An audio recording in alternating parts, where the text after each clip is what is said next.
Good evening. Welcome to In the North Bank. My return to the Big Sunday show. Yeah, disappointing times, but yeah, we'll discuss it shortly with Des, the enforcer. Um, yeah, stay tuned after this.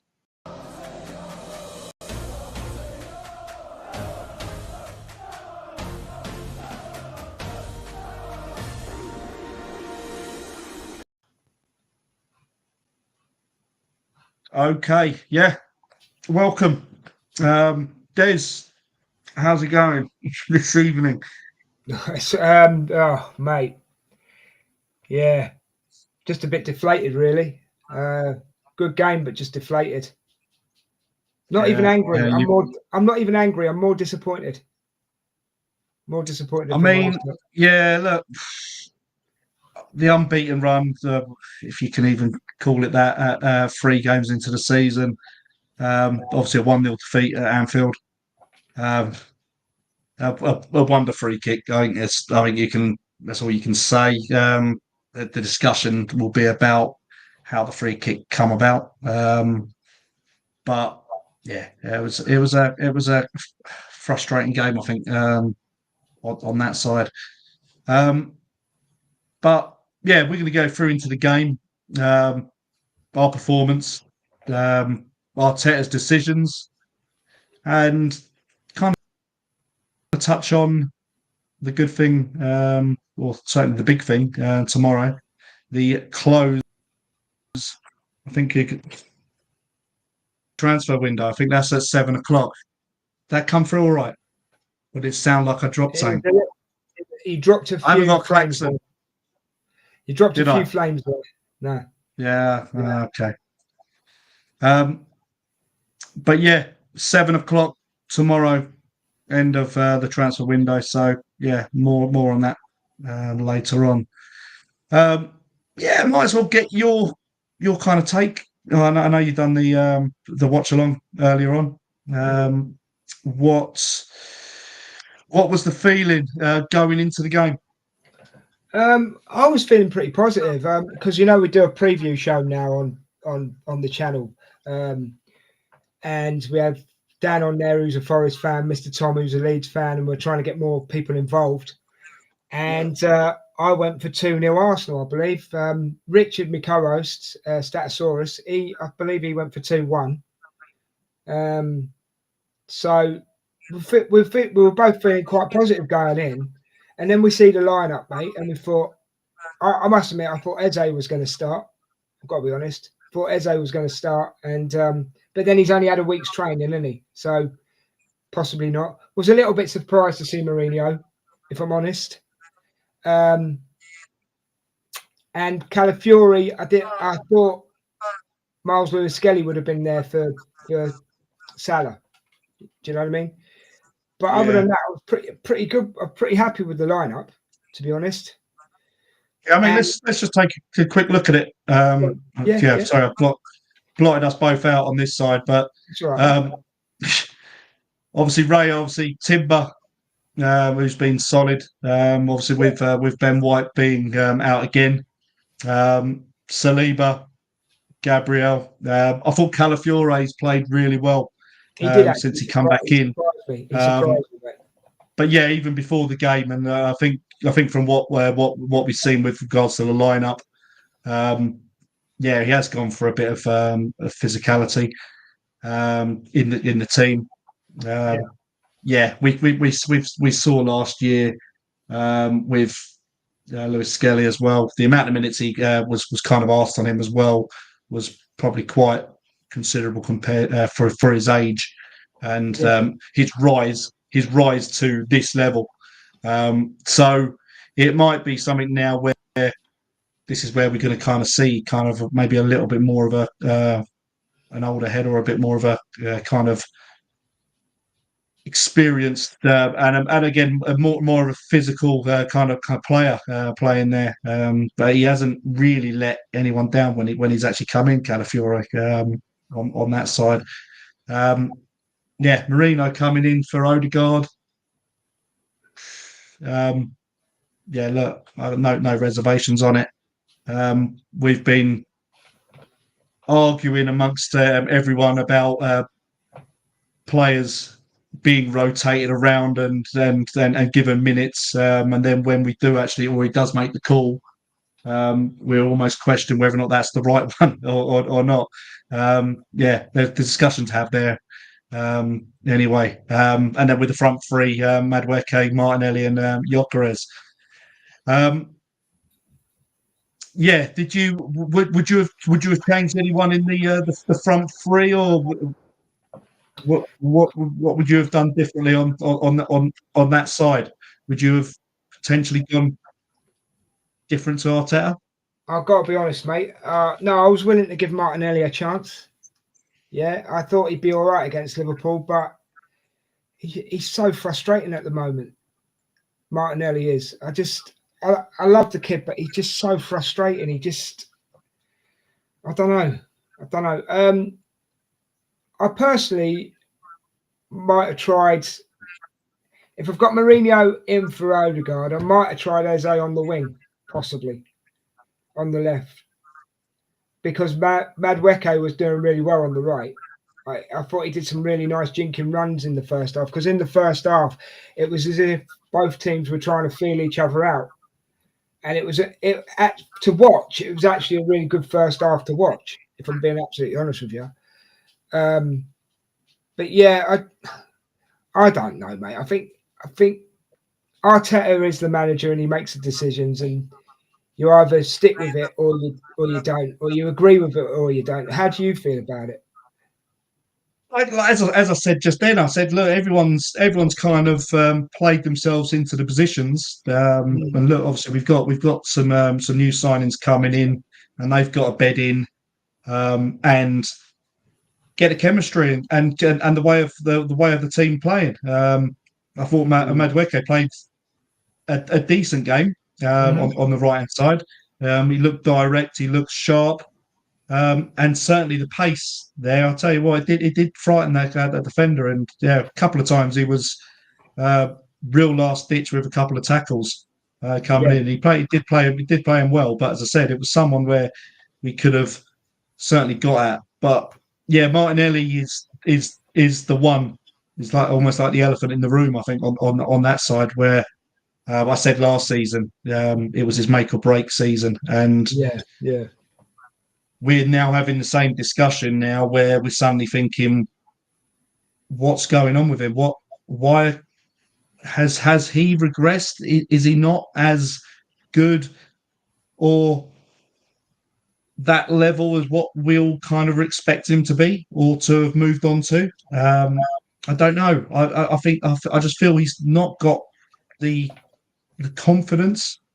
This is going to sound harsh, Paul, but he looks better playing as a defender than he does as a winger at the moment. I know a couple of times in the second half where he's come back and he's come back and tucked in and won the ball. But like I said, it's not. I don't think it's a. And again, people are throwing it at even Arteta, saying, "Oh, it's Arteta's made him regress." It's like, well, no, you're giving him the positional side of things to kind of go and play and look for a pass to look to get past your defender. He just doesn't want to do it. And he doesn't. You're playing against the midfielder. You're playing against the midfielder in the first half, and you're choosing to either pass a ball or double up or double back and go again. You don't want to take on the player. And as a winger, it should be your number one. He should have on the other side. He was trying to get past or whatever. At least having a go. Yeah. He should have been in Szoboszlai's face today. He should have been in Szoboszlai's face, mate. Right up on him. And that's where I suddenly see now when we look at, say, 3, 4, 5 weeks down the line and everyone has kind of hit their second, third, fourth gears, I don't think he's going to be around that team much longer. I don't know. I look at it. I think sometimes it's a body language as well. I say, like, he gets tackled or whatever, and he kind of almost grudgingly picks himself up, and he'll throw his arms up. His head drops, doesn't it? His head drops. Yeah, I just don't know what it is. It's just it just seems a little bit odd with him. And like I said, with Eze coming in, you even if you've got Trossard even there, obviously he never come on this time. But again, you've got to make that place yours. And there's going to be a time where he's going to be shuffling around. He's going to be maybe chopping, changing, and Christ, you might even see a blooming Saka on the left, maybe Yeah. at some point. You know, He's tried that in training, isn't it? He's tried that in training.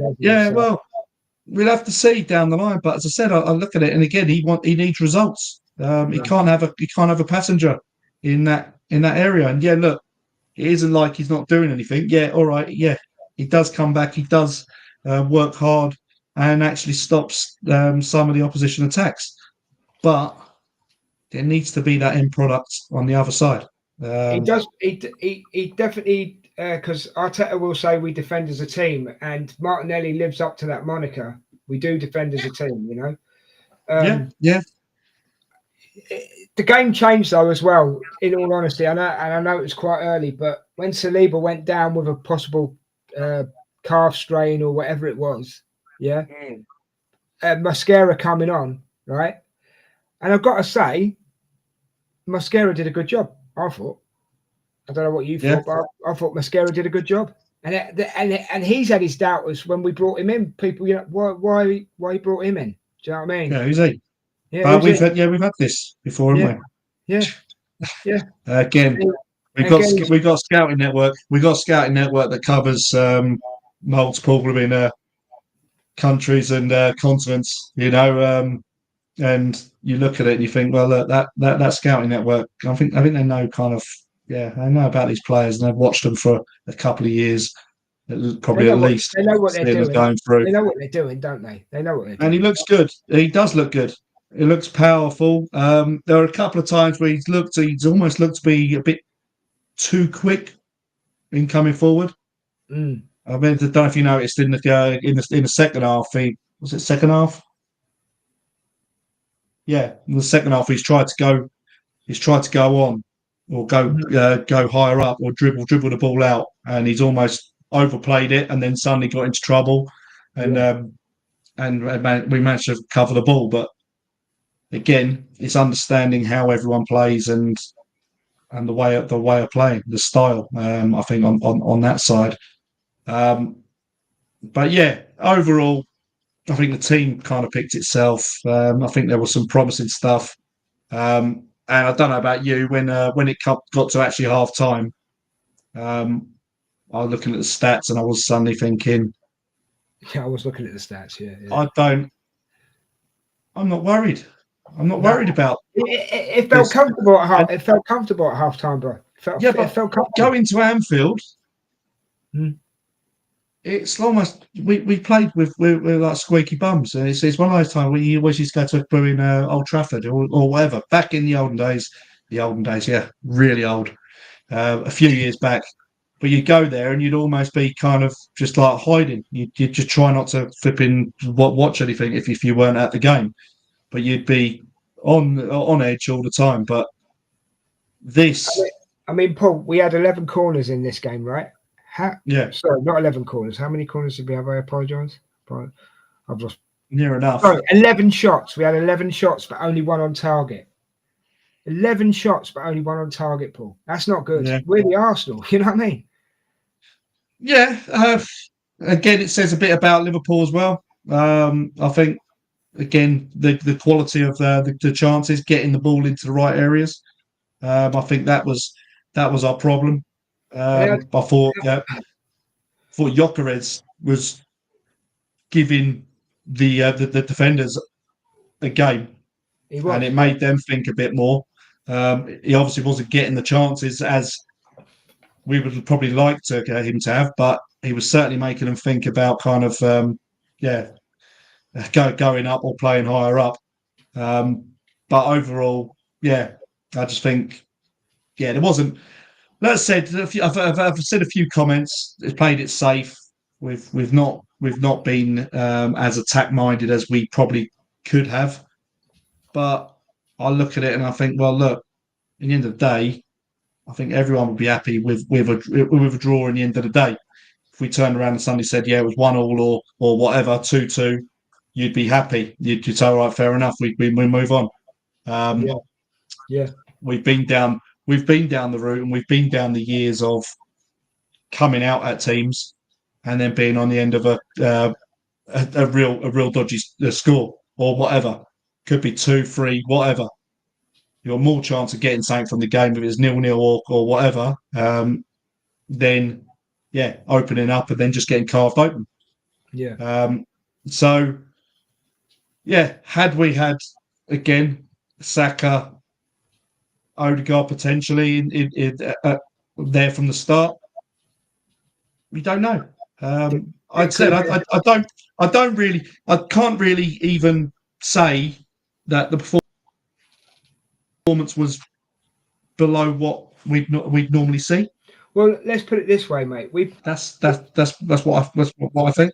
We played better today than when we played at Old Trafford. We played better today than what we played at Old Trafford, and we still haven't come away with the result. You know?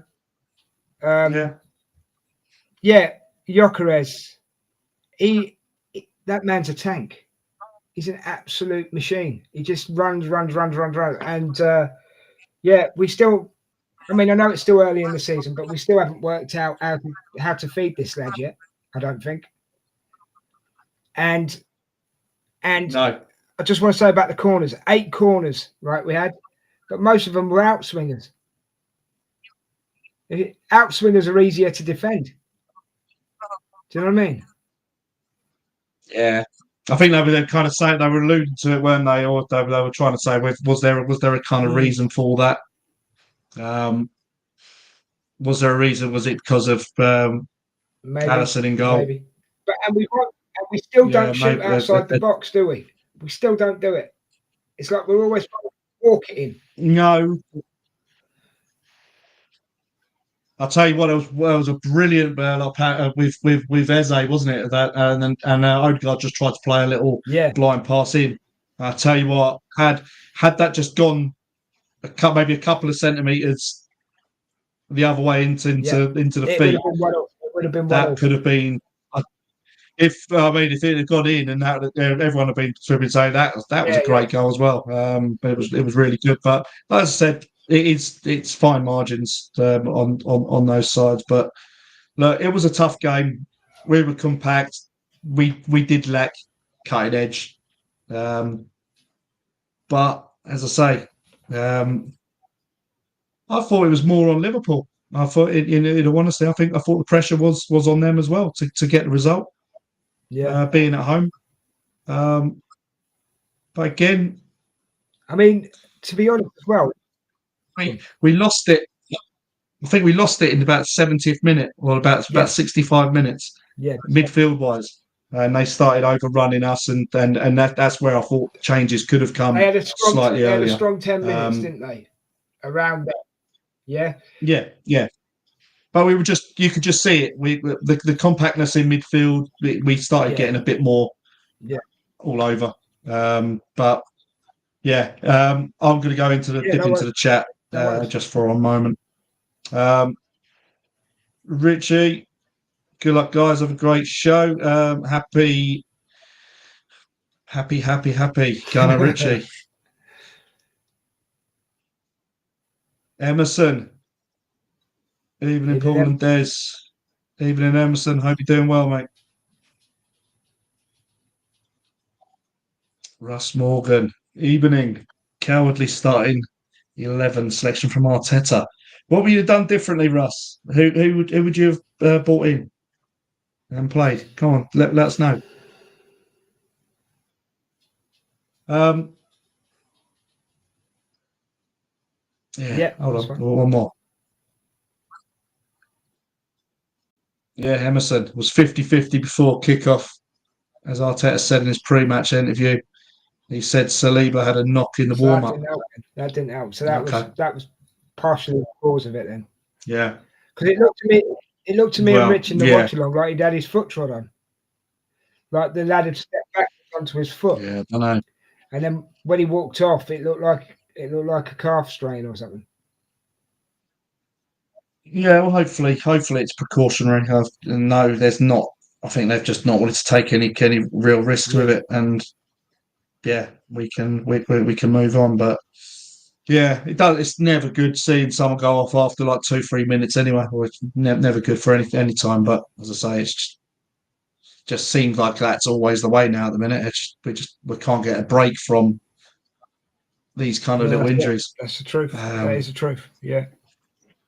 but yeah, no, I was pleased Odegaard was had made it on the bench, but again, you do wonder what he actually is Yeah. nursing. Yeah. Is it obviously it's his shoulder, but how much does that impact him minute by minute in a game where you're kind of always bumping into people and obviously hitting the floor or whatever from a tackle, as we've seen in the last game.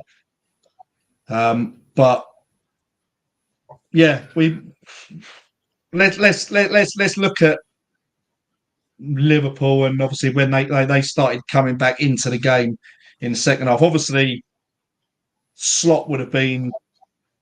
I'd pretty much say Slot would have been furious at half time. I think he'd have gone in and literally ripped him a Yeah. new backside.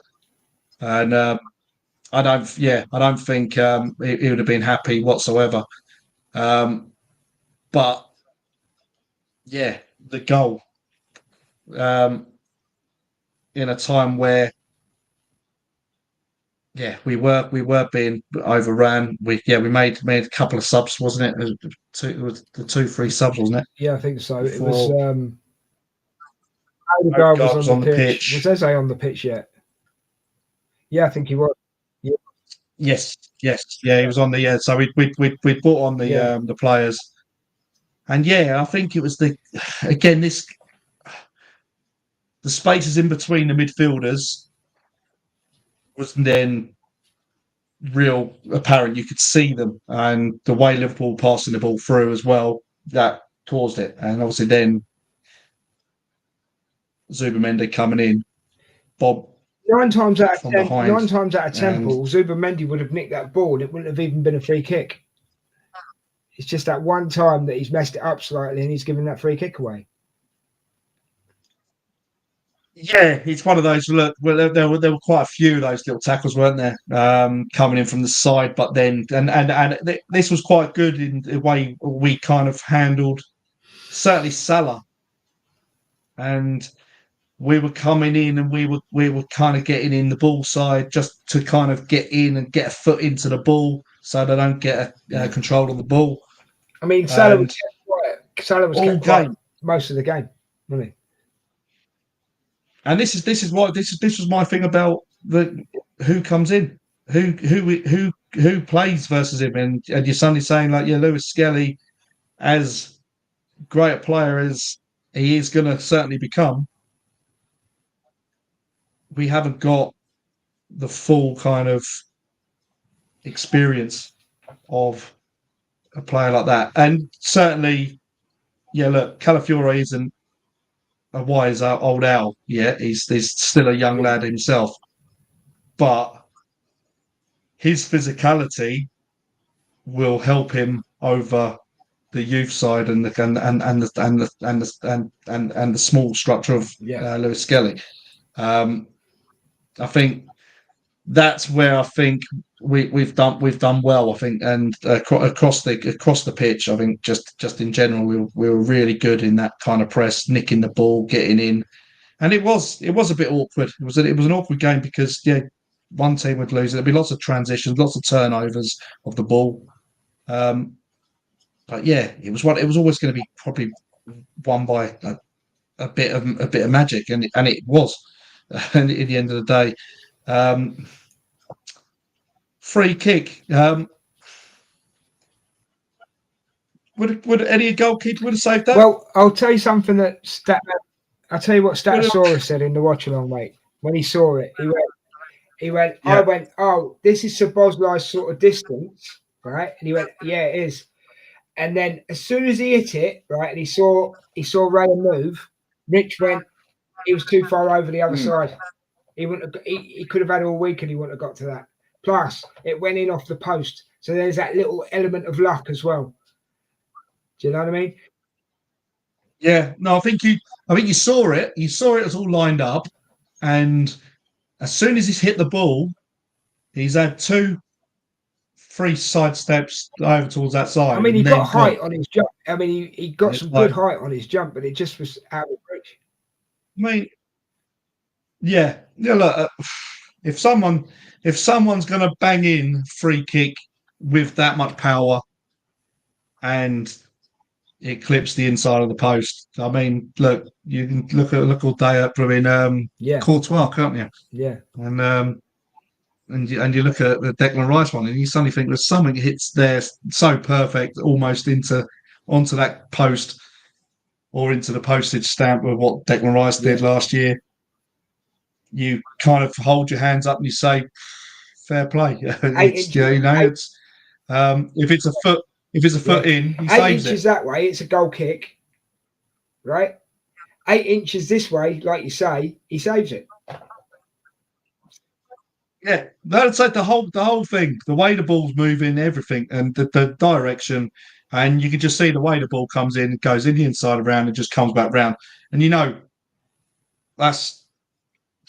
it's I mean the time from when it's hit to hitting the back of the net is absolute minimal, and I can't fault Raya. I look at it, he's judged it. Brian always will, but. Look, he's judged the flight of the ball right from the kick, and he's obviously already moved and he's gone. And even then, it's I don't know. I hold my hands up and say, look, it's a great. I'd rather lose to a goal like that than a flipping own goal or a goal. Imagine that offside goal went in and we lost. We lost exactly. by that goal. Or Gakpo would have got the penalty. No, it's like whatever. It was like just something real spawny, and it was look. They hadn't had anything all game, and they got that. And it's it was called like, taking the chances, isn't it? It's called taking the chances.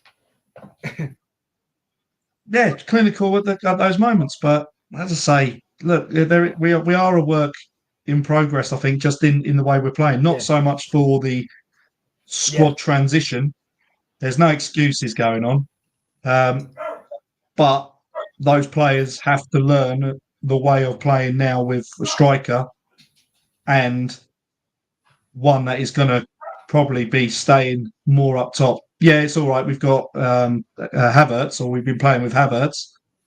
But again, we've got to use someone with more strengths as a striker, and that goes with pace. That goes with physicality.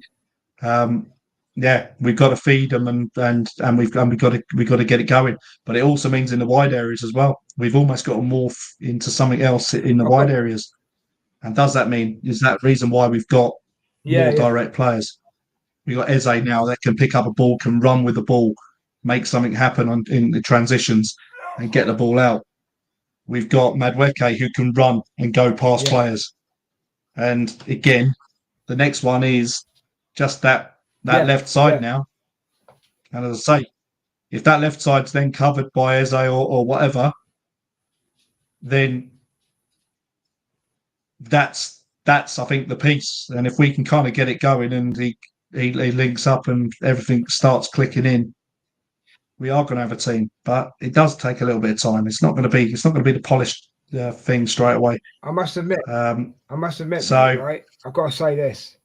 Even though we went down, and I'm looking at this as even though we went 1-0 down, I'm looking at this as a positive, right? We still kept going and tried to score. We didn't give up. You know what I mean? And we could have got it to 1-1. All right, it was a a soft penalty shout by Eze, but it could have been a penalty, But we kept going and we were trying to score. We actually were trying to score. That's what I like about Arsenal now, where before we might have, do you know what I mean? Might not have tried as hard. I think we're trying a lot harder. Yeah, And this is where we're saying, like, but people are coming out and saying that, like, we weren't in the faces enough, or on the front foot enough. As I said, you come with a game plan. We're playing away at the champions.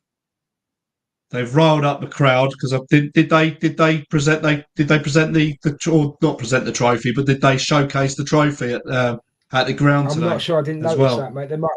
I don't know. I didn't see the start. I didn't know if they. I heard rumoured that they were going to showcase it today of all days. I'm not sure why they would try and do that, other to rile it up a little bit. And you look at it and you just think, well, look, the pressure is all on them. The pressure's all on Liverpool on that side. And look, they've had 3 games and they've been lucky in all 3. I think they've had a bit of luck on all of them. Kognate probably the best defender today. Obviously he's injured, but he could have been been suspended. It's true. Yeah. So you look at it like that and you think they've had a bit of luck at the start. Bit of luck, though, I think. Well, again, just look at the decisions. I'm not. I thought the referee was fairly well. I never noticed the referee that bad or give it a bad decisions. I think everything was kind of fair or whatever. Or a couple of times, maybe on a 50-50 or whatever, we've kind of been brushed off or whatever, and play on. But nothing more apparent was the Man United game. Yeah. Remember that? Every tackle that we did on them, referee would blow for a free kick. When the same thing happened to us, it would be like, we'll just carry on, was Taylor, wave it through. Taylor referee, wasn't it? Yeah, probably. He gets those gigs normally. But I don't know, mate. It's just annoying. As I say, I'm not angry with today. I'm just disappointed because that's what I said on the preview show on Wednesday. Because we've done Leeds for 5, are we going in here? Did we go into that game too confident? Do you think? Yeah. Into this game? Did we go into Liverpool because we smashed 5 past Leeds? Do you think we went in a bit confident? I'm confident. I think the downside of having coming in really confident is that you kind of would almost take your foot off the gas a little bit. Yeah. I thought we jumped in, and I thought we were really physical. We were really in their faces, and I think that's what made us suddenly go into. Wasn't it? We went into half time. They hadn't had a touch in our that's penalty right. box. Yeah. And I mean, and again, this is what I'm saying from a point of view of a game plan, and then maybe look into maybe our bench later on in the game as well to bring players on to kind of morph and try and get that goal or whatever, get the result we want. I'll tell you what, game plan at half time, 100%. Unfortunately, I think the midfield just ran out of a little bit of gas, and again, comes down to what we've got on the bench. Obviously, Odegaard coming in. Was it 5 minutes, 10 minutes too late? Did Liverpool get more of a foot in the game because we weren't being as quick to the ball or the pressers as we had been? What about starting with Ethan instead of Mourinho? Do you think that would have made a difference? If we'd started with Ethan instead of Mourinho, would that have made a difference?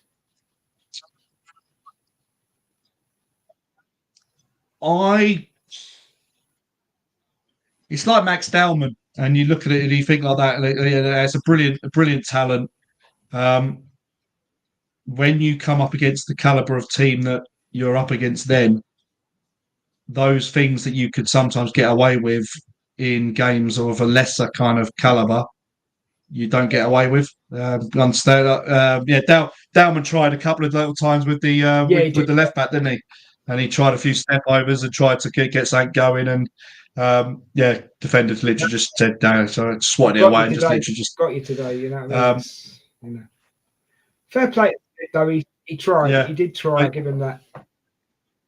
Oh, look, the endeavour's there, and that's why he's had some more minutes. Ethan, again, there obviously are reservations about what he can do. Off the boil a bit, isn't it? Really. I would say off the boil. I just think maybe look, he had a lot probably too early. Right. Yeah. And I mean a lot of exposure. Fair point. And I mean, imagine being Max Dowman now, and you've suddenly got this massive kind of thing on your head now. Like you're going to be like the next best thing, and everyone's talking like you're going to be the next Messi and everything like that now. And you're suddenly thinking, look, how does this affect my head? How does it affect even the mental side of things rather than the physicality? I think Dowman's more ready. He seems at this age than what Nwaneri was. Maybe, yeah. I think on that side of things, two cracking boys there, football wise, but I don't know if there's a hesitance to kind of keep or trust in that kind of midfield. It's Liverpool again. Liverpool as well. Go back to the Euros. Go back to the Euros and you look at Nwaneri. He wasn't getting the first choice for there either. Had he been first choice and he was a starter in that tournament, then you'd be suddenly saying, actually, it looks like he's ready. Yeah, totally. So there's something there. Whether or not Arteta's just trying to temper it down a little bit, it could even be just something like maybe got a little bit above his station. No one knows. It's surmising. No. You don't know. As a youngster, again, learn your craft, and then you come on and you grow. I'm sure there's going to be lots of game time he's going to have on there, but I would definitely think if we're talking about gambles and things that potentially will be like you're living on the sword as a manager, that probably would have been one of those. And I'm not sure that's one you can really kind of gamble with, certainly in this game. And imagine if that actually went the other way. Yeah, fair point. And they picked us apart in the first half, and everyone's then suddenly go, right, okay. And then he comes off at half time or whatever. What does that say? What does it say about everything? And then it's like, well, he's got it wrong. Yeah. So it's so easy to criticise as well, isn't it? It's like it's the easiest to criticise. Oh, it's very easy.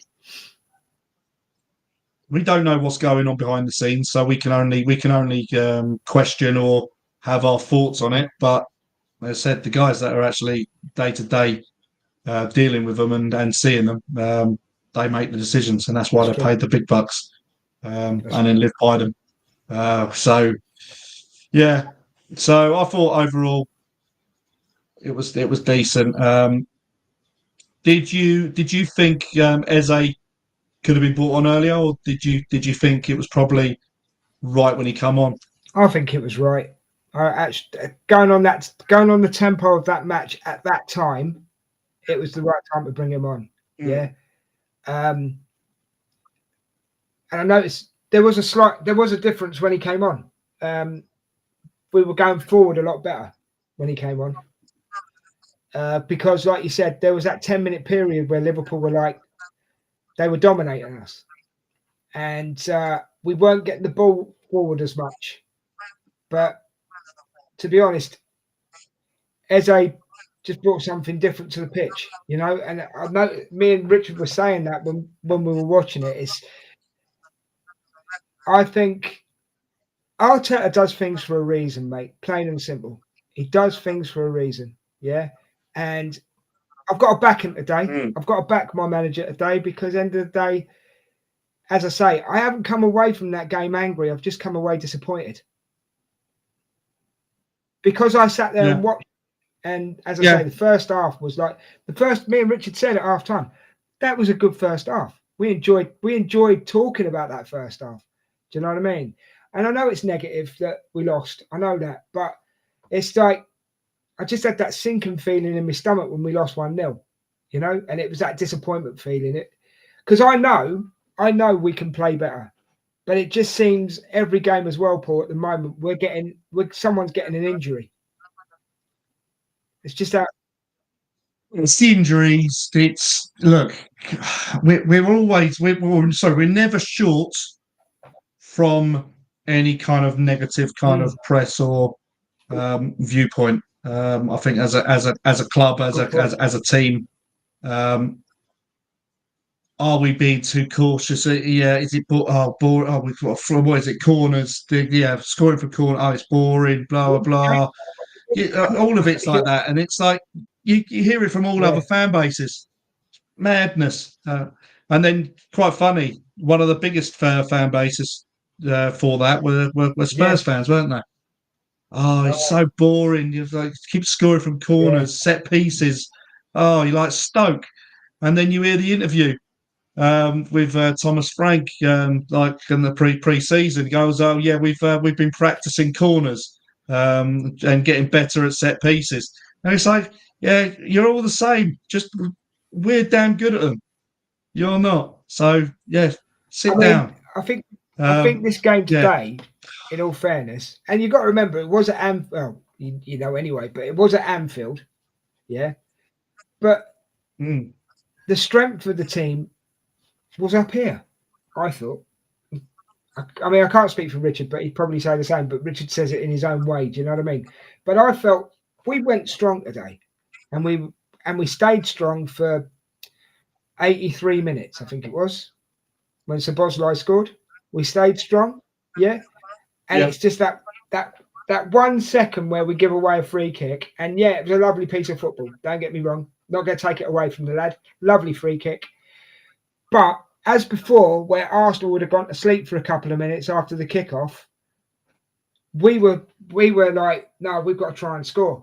And me and Richard said it at the time, right? If West Ham can score 3 goals in 6 minutes, Arsenal can do it. That's how we were like trying to push the watch along, if you know what I mean. And so we were both basically saying, well, if West Ham can do it in 6, Arsenal can do it in 6. And then we had about 17 minutes to go. So we were still trying to be positive, even though we were, and we both did say, worst case scenario, we'd both take a draw at that point, you know. So I don't know. There'll be fans absolutely raging about it, but I've got to say today, supporting my manager, supporting my team, I'm not raging. I'm absolutely not. I'm like, I saw positives, Paul. I really saw positives today, and that's good. That's good for Arsenal, and it's the players that we brought in, mate. That's the big part of it. Yeah, no, definitely, and obviously one more as well. Looks like he's on the way as well. Cape as well from Leverkusen. Looks like it's going to get done early doors, probably for you guys. Do you know anything about him? I've seen him, Ecuadorian. Obviously, when Leverkusen won the double, he played a good part in that. Left back, played centre or left centre as well, but he's good with the ball at his feet. Not a huge amount about him, but they're the kind of little bits I've seen, certainly on that title-winning run they had, where he kind of played, and he looked good. But he was also in my dream transfer window. He was one of my 46 players I wanted to sign. There's one of my unpublished. It's my unpublished list I've got of when I was going to do it. I never ended up recording it. But no, there wasn't that many. We only had a 300 billion like purse, didn't we? No, but he was there. He was in one of my defenders. So it'd be interesting to see. And I'll tell you what, it's a really good deal as well. Do you know what? They were really good shows done by Mark as well. That was a really good series, I've got to say. Yeah, fair play to him. Fair play to him. Yeah. It's something we'll have to we'll do you look know? at continuing. Do you know what? Do you know what? I genuinely mean this, right? For me, the most important signing in this season has been Berta.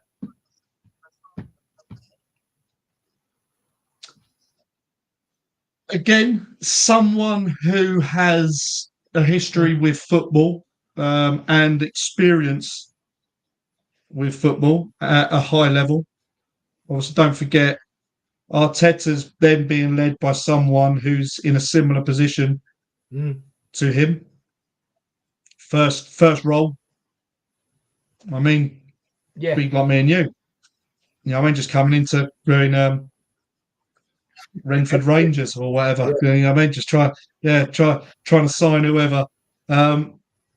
It's again, you sometimes need a. And again, I'll go back to David Dean and with Arsene Wenger, and it was David Dean that was kind of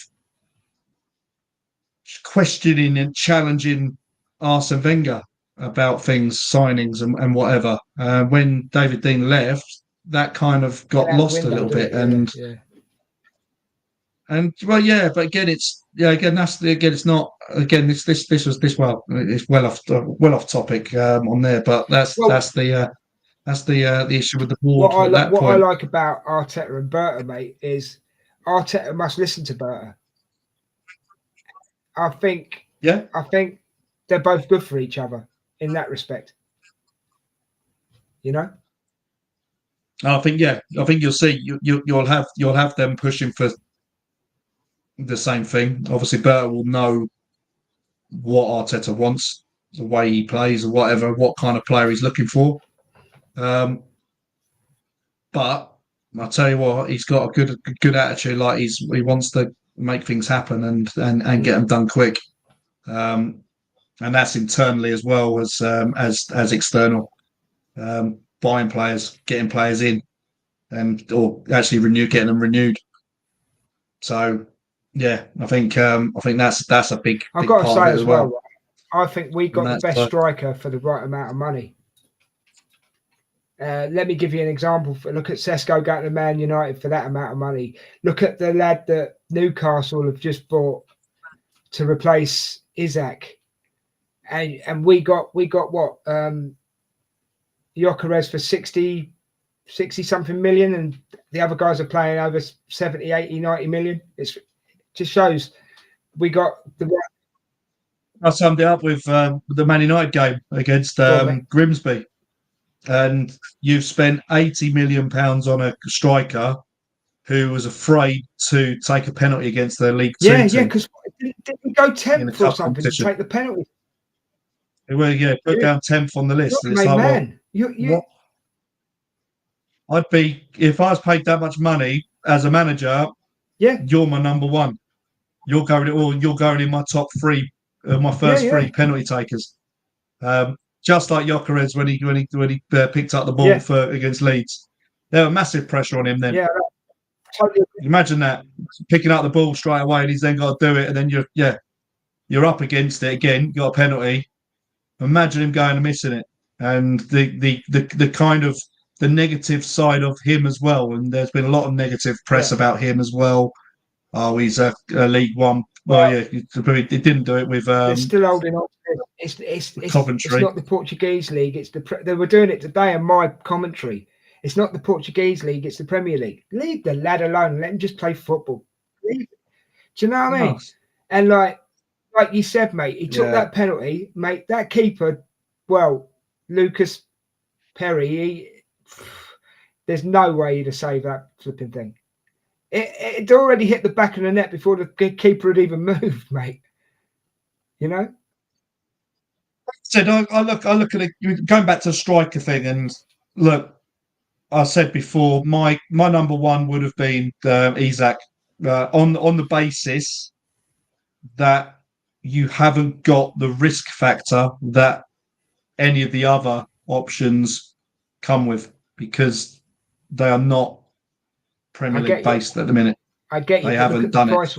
Look at the price we would have had. So, but the issue is, Arsenal as a club with what purse they've got, 300 million or whatever that they were being reported as having, spending 50% of that for one player is way over what we could do as a club with the amount of players that we need to get in to in as well, wasn't bring us. That's the other thing, isn't it?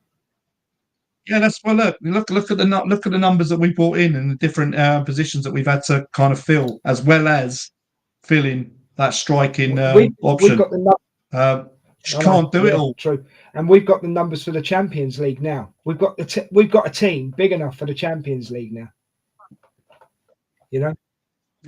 Yeah, and this is what I'm saying. If you've now got the numbers here, and you add those numbers with Wanyeri and Dalman in a couple of years, all of a sudden you're looking at that kind of nucleus of players.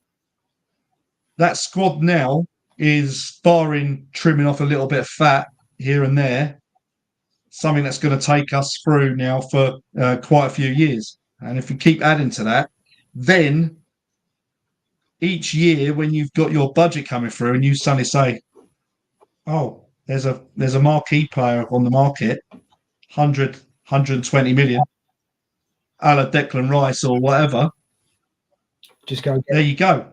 And you suddenly, you can go and do it. You haven't really got to do the full scale kind of buying of what we've had to do.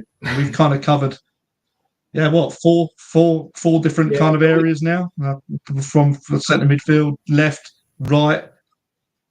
Now we've got another defender coming in. With the striker as well. They've covered a lot of bases. It's just now these players now to ship out, and that's the perennial. That's the perennial discussion. Why is it so hard? Why are we so averse to being able to get rid of players that other clubs can seemingly just get rid of and at a profit? Without and at a profit. Our profit, and they seem to not even have to break sweat. We're almost driving them around, putting them in a horse and cart, make sure they've got them around. And it's madness. They look even like this Zinchenko one now. They're talking who was it? Was it a German team? Dortmund.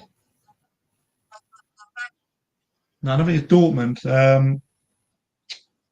But anyway, they found it hard with his wages. Yeah, that's come up a couple of times. Oh, we can't get rid of him because no one wants to pay his wages. It's like, well, it's so much like Reece Nelson, isn't it? It's like with the contracts they've got. It's like, well, at some point these players have got to say, right, okay, look, it's not working for me. I'll take a pay cut. Do I? I'll take. I just want to play football. Yeah. Why are you wasting month after month without doing anything? And it's like Kivior is an example of that, mate. Right? And I'll be honest, I didn't want Kivior to go. I think Kivior is a good backup, but he wants first team football, so that's why he's gone. Yeah. This is the same thing to old Ramsdale. And this is why I said you can't step in someone's way or keep someone because they've got contracts. I'd rather keep my word and have a promise with someone who was honest with me and said, I just want to play football. I need to do it for my career, whatever, rather than, this is all right. I'll sit on the bench. I'll just sit on the bench for 6 months and I'll just get paid. And I don't mind if I come in or not. I don't mind wearing the shirt. It doesn't mean I want to kick a ball. So I look at it like that. I think, look, he does need it. He does need to play. And look, there were a couple of good performances he had. And I'm sure over the next 2-3 years, he'll turn into a fairly decent defender. But with that, you then get the new players coming in. So going back to what you were saying, right? Zinchenko is a wage issue, isn't it? Yep. Am I also correct in saying that Vieira is a wage issue as well? I'm not sure it's a wait. I think it's a fee. I don't know whether or not I think You mean a I salary? heard something. I heard something that we wanted an actual permanent deal, and I thought Porto wanted a loan. I thought I read that. Right. Okay. But yeah, um, yeah, I'm not 100% sure on it. But Zinchenko is I'll definitely a wage problem, isn't it? definitely, What's definitely a wage problem. what's going on with Lokonga then? Because Lokonga hasn't gone yet, has he? No, there was talk today. Yeah, don't know the team, but they're exploring or trying to do a permanent Trying to do a deal, transfer. yeah. Yeah, So as far as I know as well, Nelson, yeah. He's got Fulham interested and he's got Crystal Palace interested. Is that right? I've only heard Fulham, but Fulham had him on loan last season, so yeah, so that's I thought it was Fulham and Palace. I thought they were both interested. maybe, but they're definitely going to be probably in the market for someone, aren't they? Really? Well, yeah. Blimey. Obviously they're going to lose Gehi, aren't they, as well? Yeah, because by the looks of it. Who's he signed for? He's signed for Liverpool, isn't he? Liverpool going to. I can't believe Liverpool were still in a position to be able to say I'll sign off on another 150 million pounds worth of players. Yeah, they're talking 35 million pound flat fee for Gehi, and then what is probably going to be around 115, 120 million. They'll break the Rice record. Yeah. So Crystal Palace hasn't done bad this transfer window, but don't have to brought enough people back in. That's the problem. Well, what can you? It's like Newcastle now, and this is my big issue with Isak. Why didn't he mention or say all this rubbish about the club 2 weeks after the season finishes? And the other thing as do well, the parade, yeah, do the parade, go and have the euphoria of the trophy. Couple of weeks back, there you go. I want to explore. The Geordies my options. The Geordies are annoyed as well, mate, because he signed a new contract, right? Yeah. And the story goes that he fell out with someone in the back. Now, who that person is in the back, I don't know. But the story goes that he fell out with someone in the boardroom, right? And that's one of the reasons why he wants to leave. Yeah, I don't know. It's a strange one. But when we went in for him in last January, we were told it was either him or the. We could only get him if they didn't make the Champions League, or if they made the Champions League, he'd stay. That was it. That was the message. Player never said anything otherwise either on that side. And yeah, you look at it and you think, okay, well that's settled. Now there's obviously been discussions, probably only to Liverpool, because I think that's how it's all engineered.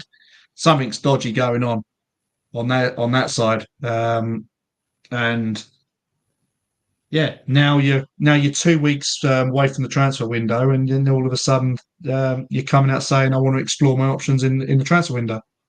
I mean, what time now have you got as a club to then go and look for a replacement?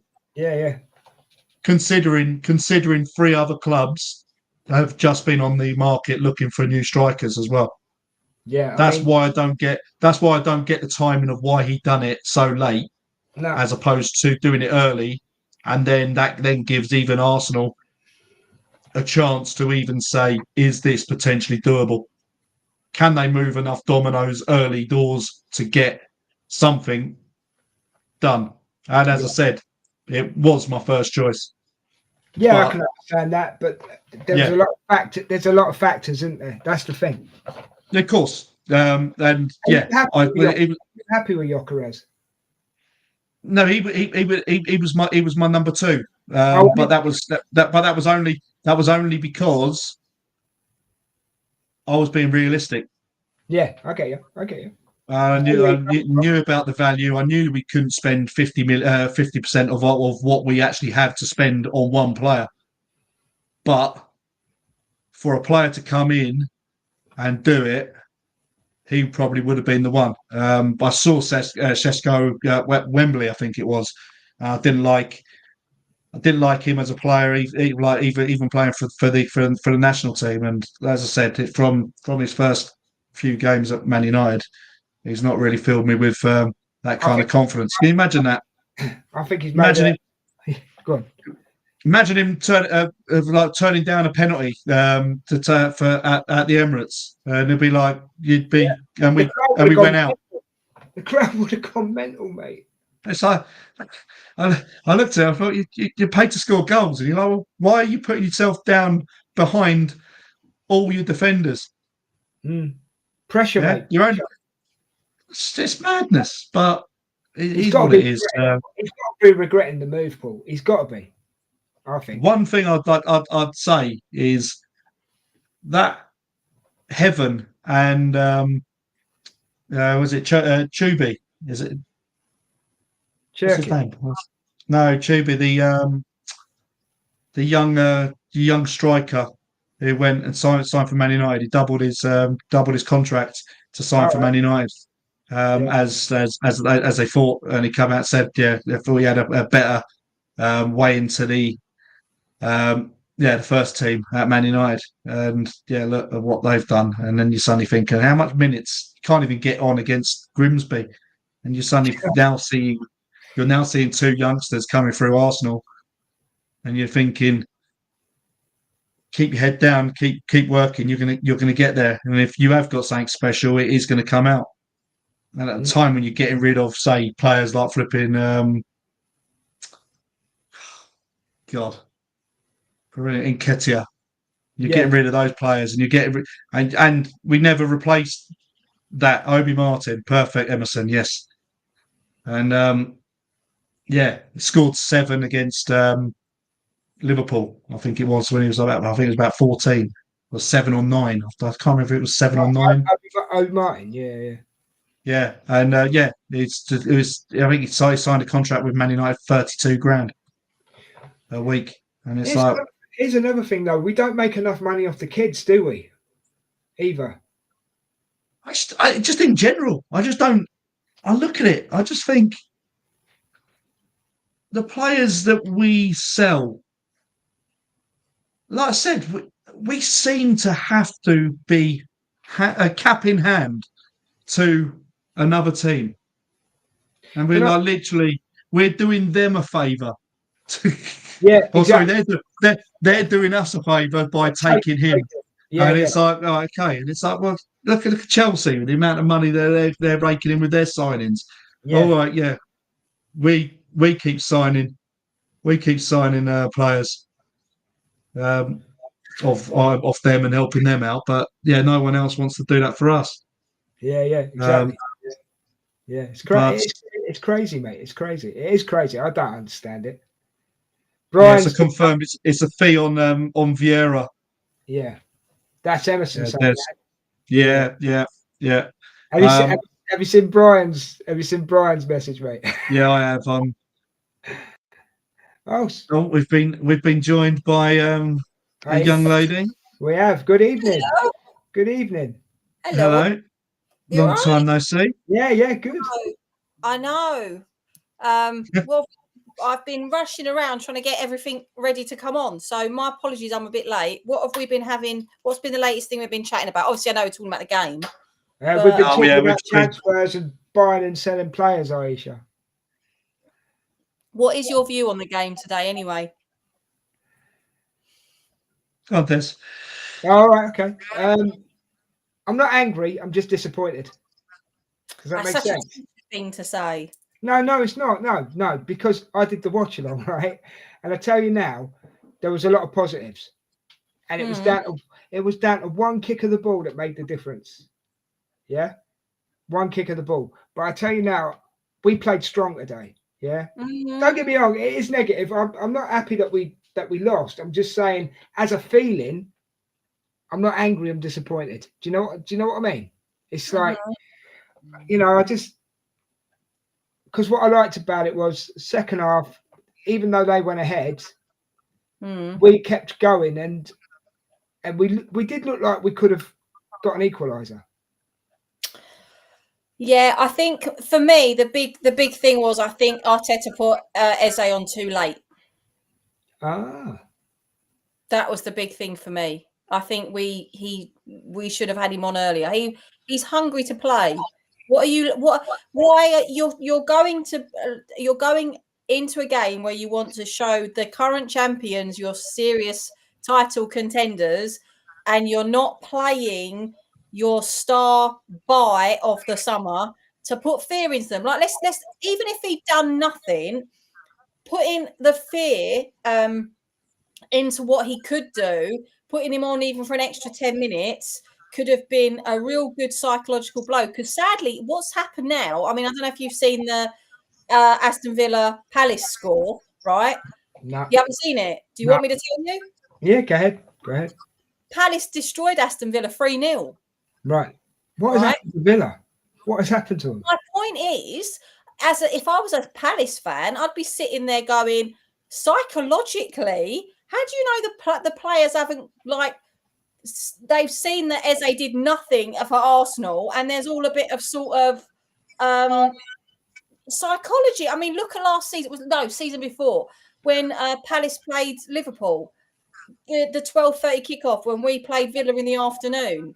That had a massive impact on the score for us, I think, because we saw Liverpool lose and thought, do you know what? We've got it in the bag now. Then Villa beat us. So I don't know, but Emerson says he disagrees with me about the Eze point. So that'd be interesting to see what his take is. But I really think we should have put him on earlier. I think that would have made a big difference. I mean, he come on for 20 minutes. And that's not, say, like a 10-minute kind of quick stint. 20 minutes is, I mean, I could have given someone Martinelli's shirt after 45 minutes, I think, just with the output going forward. Obviously, we spoke about what he did kind of the other way with the defensive side of things, which, again, we don't know about what Eze can do potentially defensively coming back. It's not really what we've actually signed him for. But yeah, I don't know. It's an interesting one. I think just in general, I thought we were strong, really strong. I thought in the whole game, and as I said, that shows, I think, big strides. I think I don't know. I'm looking at that even the halftime score, and I'm coming away, going to the bar, getting a drink. Liverpool haven't had a touch in our box in one half. I wasn't disappointed, to be honest. Even 1-0, I didn't walk away from that being like, oh my God, it's all over. Because the psychology for me is we've drawn with them 2 seasons on a bounce, and we've not won the league. It's typical Arsenal would lose to the big 3 and still win the league. Because actually, when you look statistically last season and the season before, it was the stupid games we dropped so many points. We drew against pretty much everybody that was title contenders. So I don't feel disappointed. It's like, what, 3 games in? It's a bit soon to be feeling disappointed, you know. No, when I said I was disappointed, let me explain why I was disappointed, Aisha. Yeah, I was disappointed because we played so well. That's why I agree with that. That's why I meant. I didn't mean I was disappointed because it's early in the season and that's the end of the league. Oh no, yes, I'm not talking about you when I make that. Oh right, sorry. I thought because I said I was disappointed. I apologise then, but just to so you get it from my point of view, I was more disappointed because we played so well. Yeah, and I back my manager today. I back my team today because, as I say, me and Richard said in the watch along at the time, right? That first half genuinely was fun to watch. Because me and Richard saw it as like a game of chess. They were trying to work each other out. And I thought the floodgate, I must admit, I thought the floodgates could open in the second half.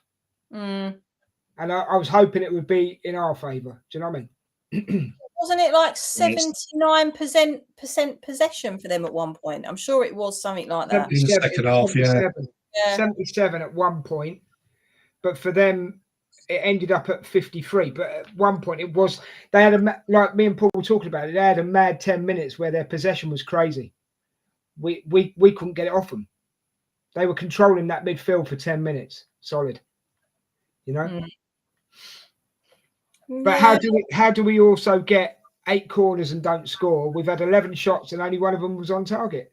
And yet Paul also gave you a stat that in the first half they didn't even get a touch in our box. Yeah. You know? Yeah, it's just it's just one of that. I think just a game like that, it was always going to be cat and mouse, but it was always tit for tat. There was lots of possession changes. I think it was so fast paced in the first half. You saw the ball just coming into someone and straight away bang on someone's ankles. It's and I said that want to get in front of the player to win and get that first touch, I think was apparent to see. I thought it was a really good kind of instruction to really get on them, and it showed. It unsettled them massively, and I think I think second ball was a factor as well, Paul. Second ball was a factor. But again, it's with those kind of games, the passing side of things. It's again we're struggling at the minute with attacking build up and playing the right passes and making the right runs. We saw it today. Martinelli could have played a ball into Gyökeres potentially to kind of go past the defender. He chose to just carry on running and then cut in a little bit, and they almost kind of got in a way of each other. But all these little things have come with game time with each other. We talk about this in 10 weeks' time. They'll be dropping in and putting in some good link up play with everyone. But I think that's what we're just missing, just a little bit of fluidity. I think just on those sides, and I think Eze will be a good player to kind of come on or come in and actually take one of those places, because it'll be I think he's definitely going to be putting Martinelli under pressure massively. I don't know about you, Aisha. I was going to say, I think the positive thing for me was, and it's not so much the play I saw, it's sort of just the Arsenal community and the way they talk, is that if we had to have gone and played the champions last year with no Xhaka, I think there would have been a lot of people that would absolutely have cacked it. But there was none of that conversation with the team today, because we have now got depth in our squad where I'm not saying anyone that we've got would replace Saka, but we've got players in his position that we can slot in that can easily take the pressure of him. Look, we don't know how bad.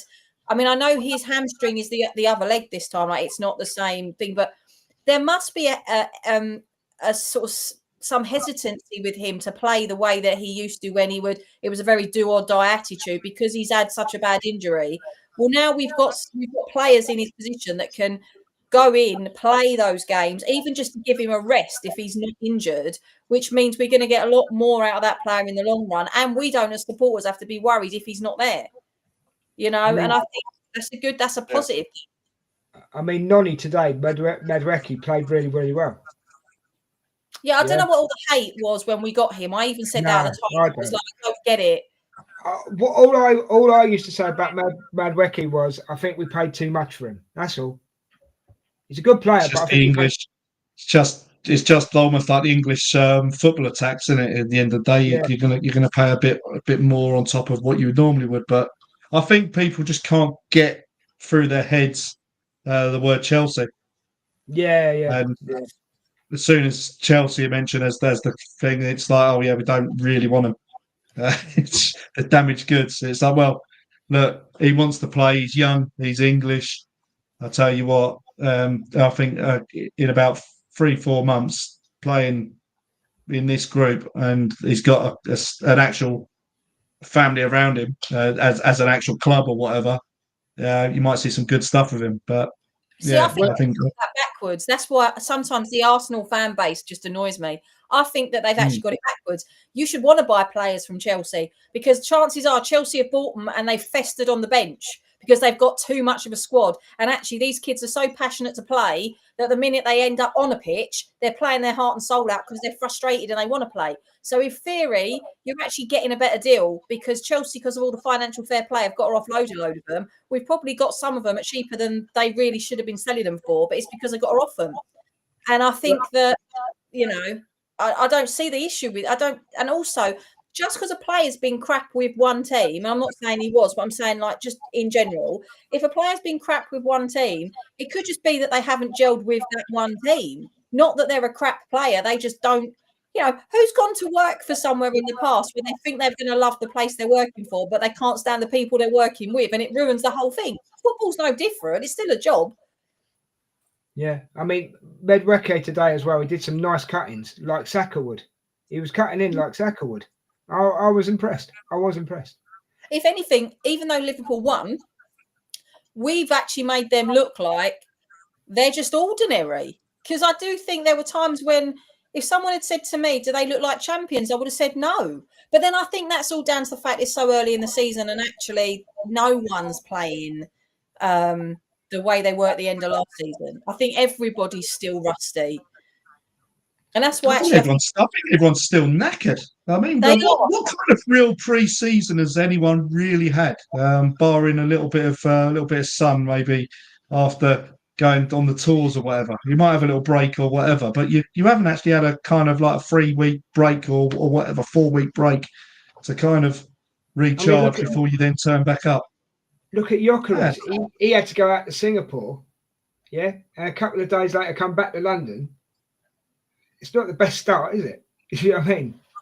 Well, no. And I mean, I don't know. I'd have done it. I'd have done it. Yeah, but you're something special, aren't you?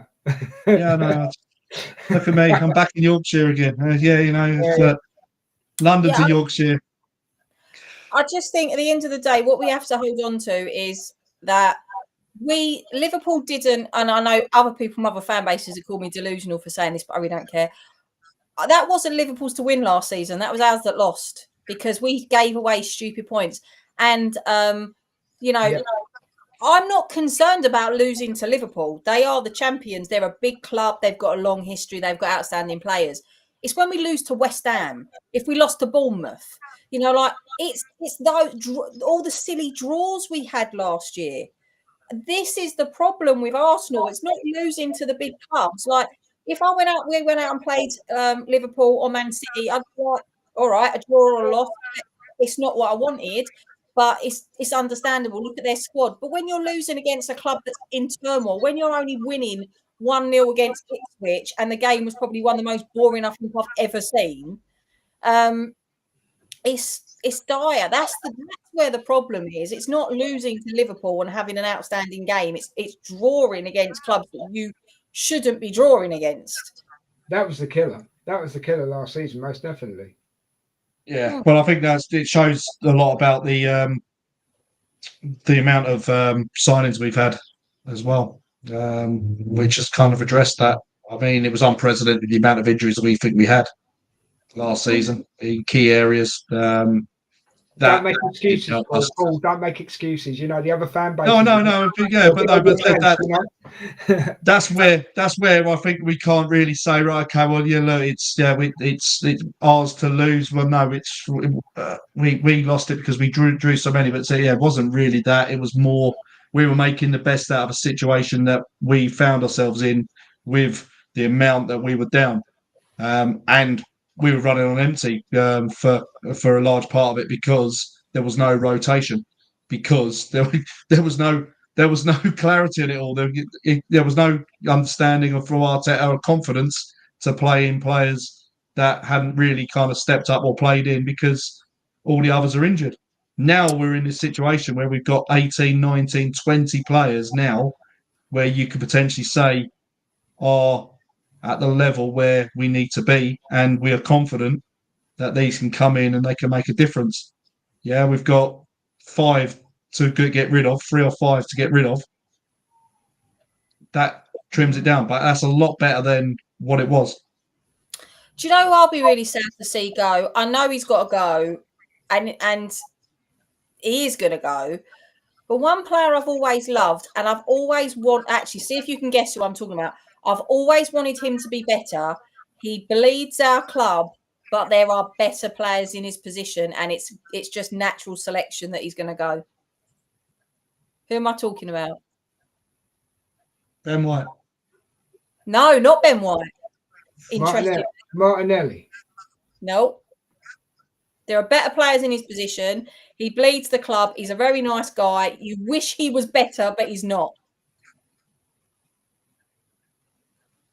I didn't know it was Aisha's quiz. Yeah. No? You got me Zinchenko. stumped. Zinchenko. I just wish he was. I wish he could pull something out the bag where he was absolutely stunning on the pitch, because but he's so blatantly, he's one of the next to go. But I think what really made me warm to him, I don't know if you've seen it on a couple of years ago on Instagram, when it was his birthday, his wife had his birthday cake made that had the lyrics to his chant on it, on his birthday cake. So it obviously shows that he loves the club. He's very passionate, but his feet just aren't where his heart is. There's a problem with Zinchenko, though. Me and Paul were talking about this before, Aisha. He's got to go. He's got to take a wage cut to go. Well, look, Brian, Zinchenko is trash. No one's saying he's not trash. I'm actually saying the same as what this guy is saying, but he's decided to take it a totally different way, and he wonders why I gave him the nickname I did. Huh? Brian, God. Our very own Ted Lasso. The only way he's going to go is if he takes a wage cut, Aisha, or someone doesn't mind paying the wages that he's on now. I'm right enough. Yeah. Why not play him more then? Because he's not up to the standard now. He's not up to the standard. Can you imagine the uproar if we drop points and we've just played Zinchenko? Brian's just going to play him in. He can't play defence. He never started playing defence, though. This is the joke. That's what I'm saying. Put him on for the last 10 minutes, shove him in the middle, but make some use of him if you're paying him all that money. But like I said, I just think it's really a sad. I mean, I can think, in all honesty, I can think of worse players in the squad, certainly over the last 2-3 years, that we've needed to have got rid of over Zinchenko. I mean, as players go, I wouldn't put him in one of the top 5 or 10 worst kind of squad players that we've had that we've been looking to get rid of. I did actually quite like him as a player. I would have liked to have seen him being given that little chance to play a little bit higher up in midfield, like he does for Ukraine. When we brought him in, the season of the black away kit, when we brought him in, we needed him. We definitely needed him then. Yeah, he shouldn't have been played in defence. For me, he's a midfielder. Genuinely, he's a midfielder. That's where that inverted wing back come around, didn't it? And it was a way of getting him a little bit higher up and a little bit more involved on the ball. I mean, he plays in the midfield for his national side. Do you know what I mean? So that's it. He's linked with Marseille. Is he? Is he actually linked with Marseille now? Yeah, they're trying to work on a deal. Brian's argument is invalid till he learns to spell defence the English way. If you're going to support an English club, don't come at me with your language and spell this Americanism trash you want to bring in his chat. No, he said defence. All right, I'll let him off then. Hang on, that's still the wrong sport. I know. That's still the wrong sport. I know. Me. I can't wait to meet up with Brian again. It was a blast. The last time. He is lovely, but we did have. Don't talk about Tierney. Let's not get on the Tierney. God. Yeah, God, we'll leave that there. Brian is an absolutely lovely guy. Honestly, yeah, he really is. To be fair, that's the sort of same triggering conversation. Don't ever mention Smith Rowe around my dad with the Sterling deal. If you actually want to see a full-blown Turkish meltdown, my dad doesn't understand why we brought in Sterling and got rid of Smith Rowe. And nothing will ever make him I don't understand that one. I don't understand that one. I've got to be honest. I don't understand it. Not especially with the amount of Halen boys that are coming through the academy, and yet you get rid of Smith Rowe, who's played with them all, and it doesn't make any sense to me either. Well, I said again, I think it's just how it's happened. His body almost as well. I don't know. Has it grown? Has it not grown? Certain parts of it was causing him to kind of break down a lot, and he just wasn't getting that kind of that run. I think it was the same with Jack Wilshere, wasn't it? Just in the end of the day, although Jack's was a little bit more terminal with his foot. I mean, if that suddenly starts breaking down, you've got rods in your foot, or certainly metal in your foot. You're gonna struggle to achieve what you've been doing all the time. But Smith Rowe, just whether or not it's a growth spurt or not, I don't know. One of my most favourite kind of youngsters coming through.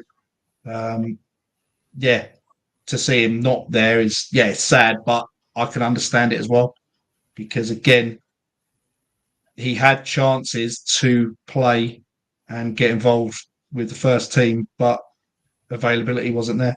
And what Richie alluded to about Tierney as well, that's the same thing. I'm sure it was Wilshere.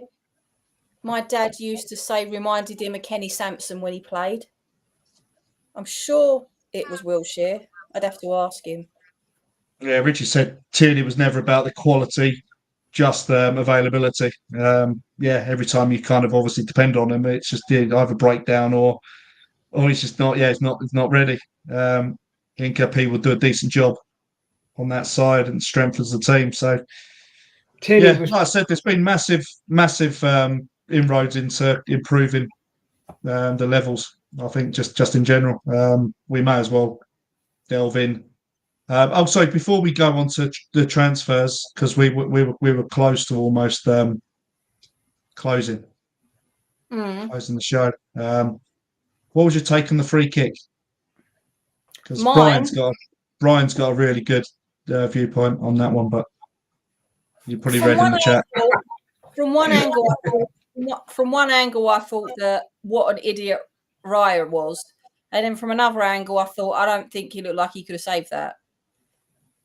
So, but I do think they smelt blood in the water with him today, because he was very nervy. You could smell that a mile off. He was making some really strange decisions. And if I was to have a conversation with him, I would say, I think you're an amazing goalkeeper. You don't have to listen to me. I'm only someone sitting in the stands. Well, Brian's going to kick off. Can you please not... Right. Can you please remember you're a goalkeeper and not a player, as in you're not a striker or a midfielder or a defender. Stop trying to go up the pitch and do what they're doing. And the other thing is, very much bouncing on that, you're not Schmeichel. So can you also stop trying to act like him? You've got your own way of playing. Stick with your own, because he makes really stupid decisions that totally put in the dark all the good decisions that he makes. Isn't that's Raya's game, and the way Arteta wants the goalkeepers to kind of play out. That's the way of breaking the press and getting through the lines. It's the risk versus reward conundrum.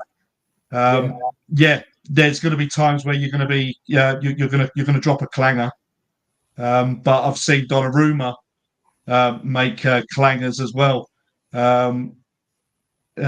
Look, the best of the keepers will make mistakes. That's just being part of a goalkeeper. But when you're trying to play a pass and trying to break through that first line of press to get out, you're going to have. And don't forget that pass that went into Zubmendi. That was almost a carbon copy of the wasn't it the Newcastle game? Was it Newcastle friendly, or was it the Tottenham one where he got lobbed? Where someone's he's caught him, tripped him up, and he's lost the ball, and they've had it in the middle. That ball's going into Zoom.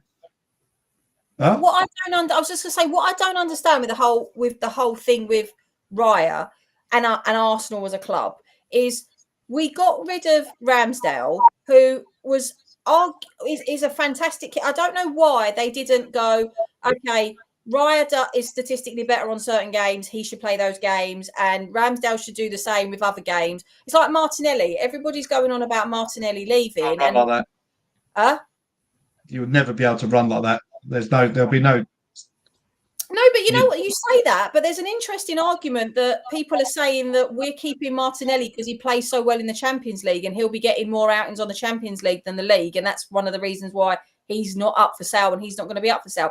But the point is that I don't understand what's going on with Ramsdale, because obviously we know what's happened with Southampton, and of course he was never going to stay there. But he's gone to Newcastle and he's their second choice goalkeeper as well.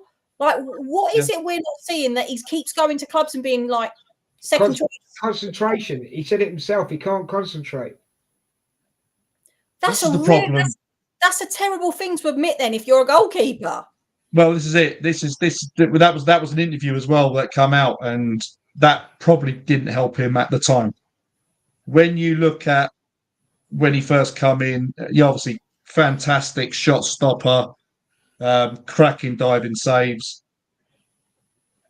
Distribution was when he first started, and those first like God blimey, well the first like half of the season, the distribution when you saw him like playing it out, it was all right, that's quite good. Then all of a sudden it started getting more and more nervy. And he almost seemed to start getting panicked. And each time you'd see the ball then go and get pinged out onto for a throw in. Then you'd see when we started conceding goals and be like crosses coming in or like corners, and it's just jumping, flapping, nowhere near commanding the area. This is where Raya obviously has then totally taken control. And you can see exactly that now when those corners come in now. He's literally knows exactly what's going on. If he's got that one chance to go and get that ball, he's straight up, bang, collect it, and away you go. So why does Brian hate him so much? I never got to the bottom of that, because I'm trying to. You'll never work Brian out. He's weird. Honestly, you won't. I think Brian's got a secret tattoo, like Americans kind of normally. They don't normally have some kind of like tattoo or something with like I think it's got Aaron's name on his bum cheek, I think, or something like that. I think, no, say it would just be ignored then, wouldn't it? And it's got to be in the front of it, maybe on his chest.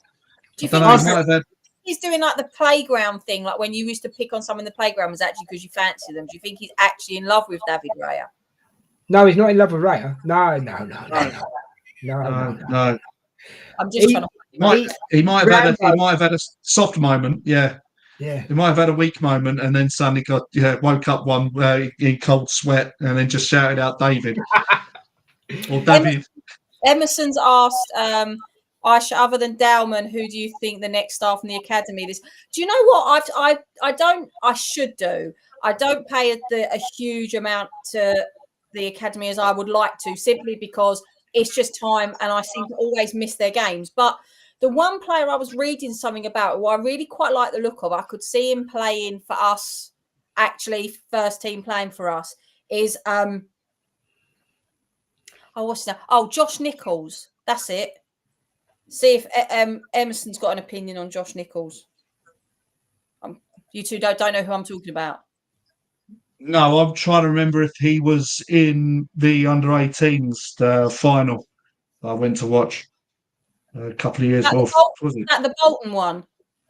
No, West Ham was. Yeah, we played Man City, beat Man City at the Emirates, and then got pulverised by West Ham.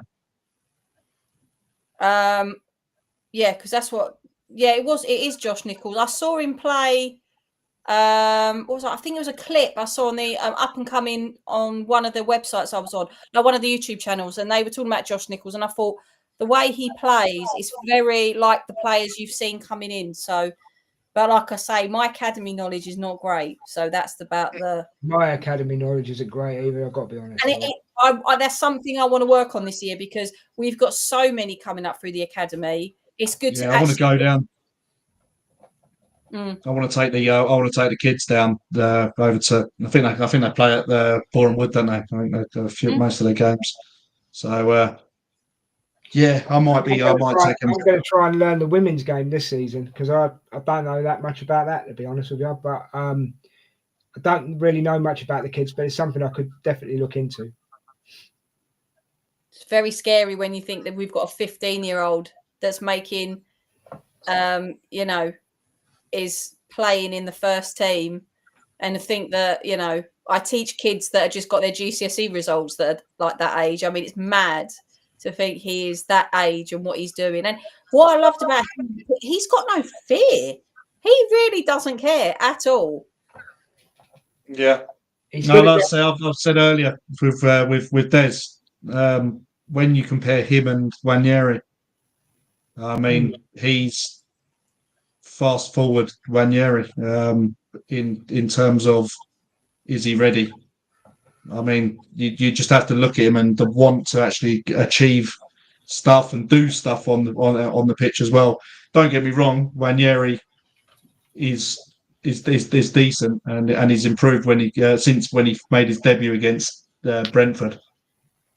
But at that age, at 15, and like I said, I've got my twins are 16, and obviously when you then suddenly show the photos and say, yeah, this guy's only like 15.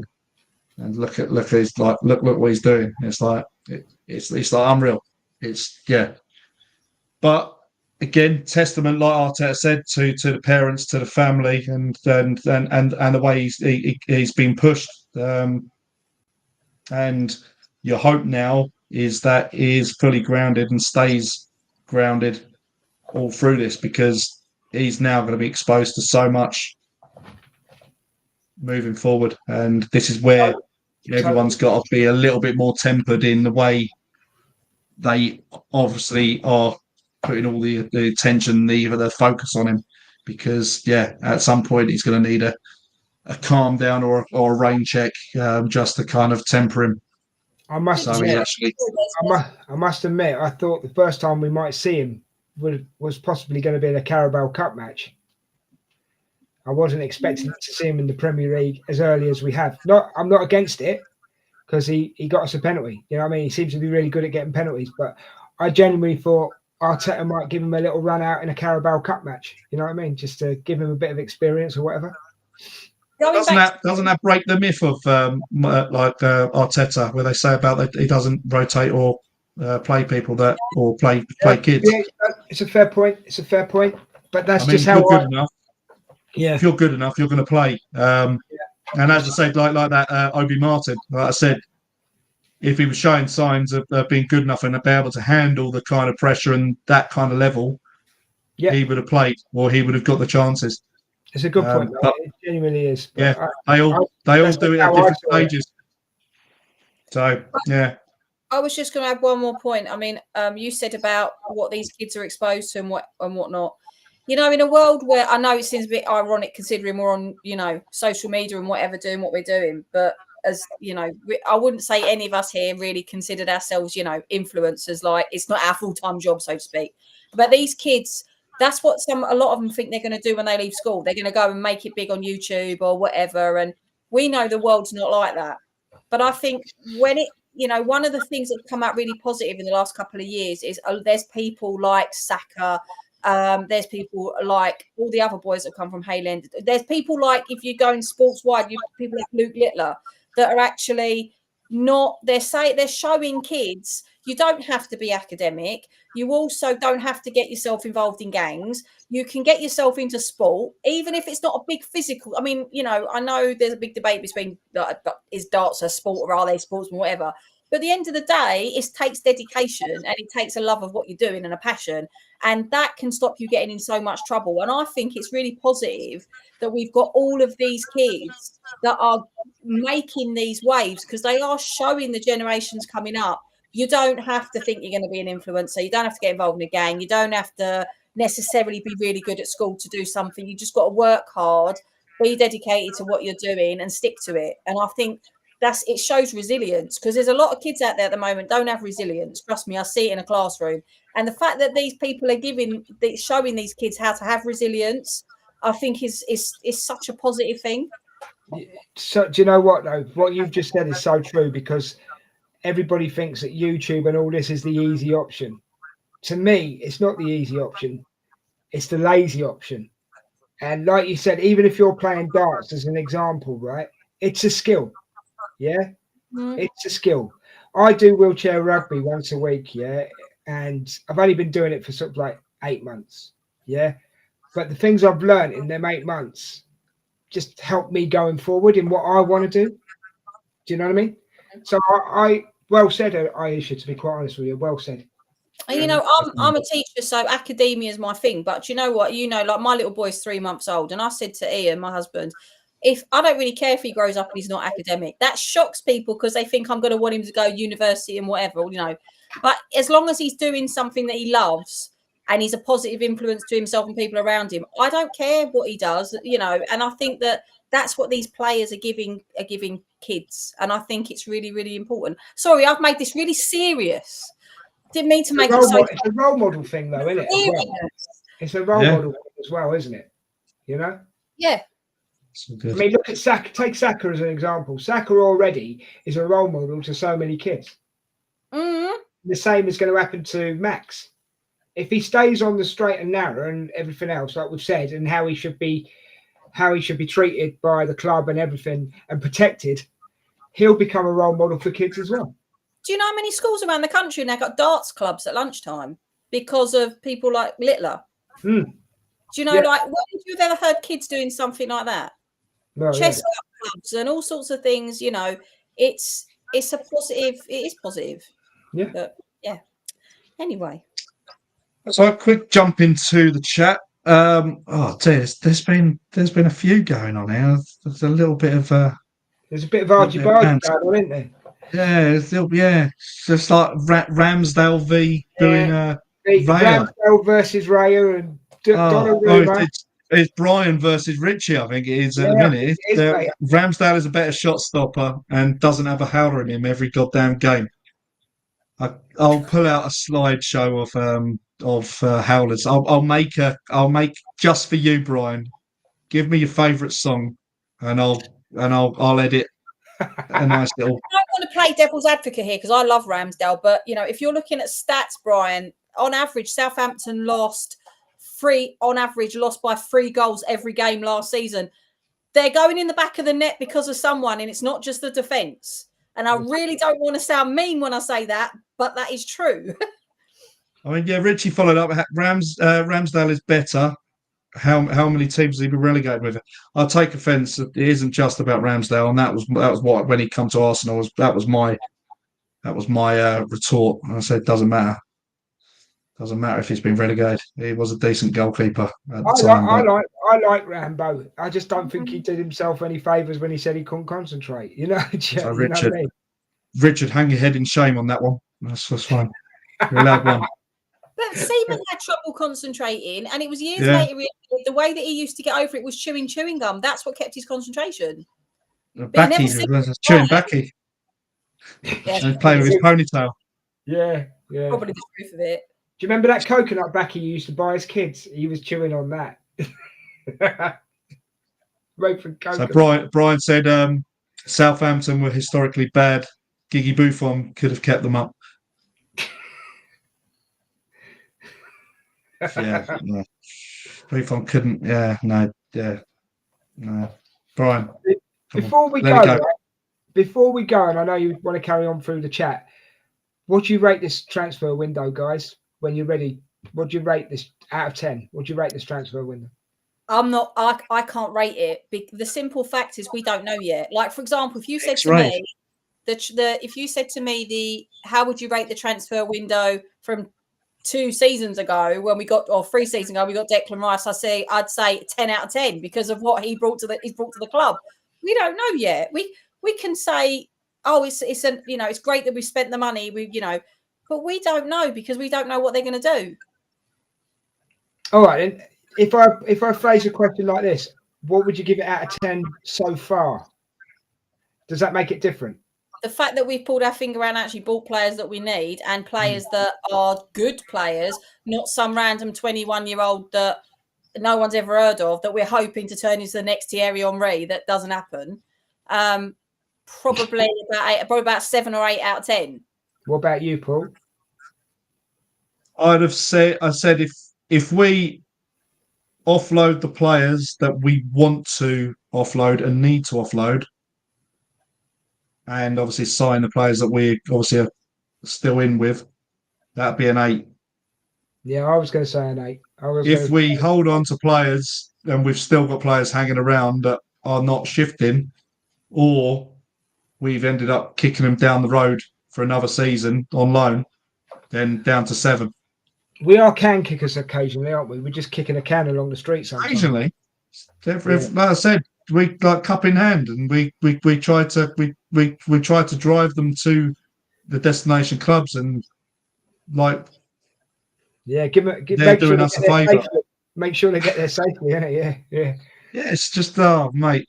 So Emerson said, just looking through my albums of all the academy players for this season, and you'll get a chance. There is an under-21s match on Saturday, and I've seen the pros and cons of our players. That's nice. Well, yeah, I know you do a lot with them, Emerson. Go and see you're everywhere. I want to come down. I'm going to come down and meet one time. I'll drop you a message. We'll have to organise getting to a game because I'd like to get over there and have a look. Brian's waffling. What's that? So dispel one other piece of rubbish. Eze was never going to Spurs. We never hijacked that at all. I don't even know where this narrative has come from. No. He's an Arsenal born and bred. His mum, I think his family have got season tickets at the Emirates. Why would he go to Spurs? It's like we were talking to him the whole time, Aisha. Yeah. Behind the scenes, we were talking to him the whole time. Who's that? Eze. I know. So have I missed the comment or something? No. Don't I think was so. just saying that it was almost like you were responding to a message. It's because I was talking about darts. If you can drink a beer while doing it, it's really hard to call it a sport. Oh yes. No, sorry. Then it went on to Eze. They play football with their hands, and he's got a cheek to turn around and say a dartsman's not sport. And they wear pads. Real men, them, aren't they? Do you know what I mean? What is it? No, can I interject about the Eze deal though? Yeah. It was very close. Was it? Because I heard that we were actually talking. Spurs was very close, and it was almost a done deal. He called Arteta. Oh, right. Okay. Fair enough. And said, "Is there anything there to be done?" That's what I've kind of heard on that side. And would there be something that we could happen? And 24 hours later, something happened. So yeah, it was there. He was delaying, and that's it. Yeah. So as it actually panned out, or so it seemed, in all the meltdowns, all the Eze meltdowns on Tottenham space. On a positive it's quite note, real. On a positive note as well, North Banksy has mended the Eze mural. Yeah, I saw about this. Yeah. Jealous Retro, good evening. Welcome, mate. Dalman looks good, but I don't feel he should be brought on in game like Liverpool at 15 and have the weight of the world on his shoulders. It's kind of similar to what I said. I mean, yeah, you can do it. Is there potentially someone else could probably come on? I'm going to ask a really weird question here, but I'm curious because of his age and because of the sort of the high demand of a Premier League game like that, and because of, like you say, the stick he could get if he doesn't have a good one, or the mental I'm not going to say torture, but you know what I mean, that it could have on him. Do his parents have to sign permission for him to play a game like that? Like, I know it sounds like a silly question, but he's still a minor. So do his parents have to give permission? I think it's all look, well, it's all mental anyway, just from the safeguarding point of view anyway, because obviously he can't obviously go in the same changing rooms. He can't. No, he can't. So it's like it's all a bit weird. So I imagine as a player, you're kind of giving all your talk and stuff kind of outside or away, maybe. I don't know if there's a kind of signal to say everyone is decent, and you're kind of in there. You come in for the team talk and whatever, and you go through stuff. But I don't know. I don't know. It's an interesting one. Like I said, he's showing signs that he can do it, can handle it.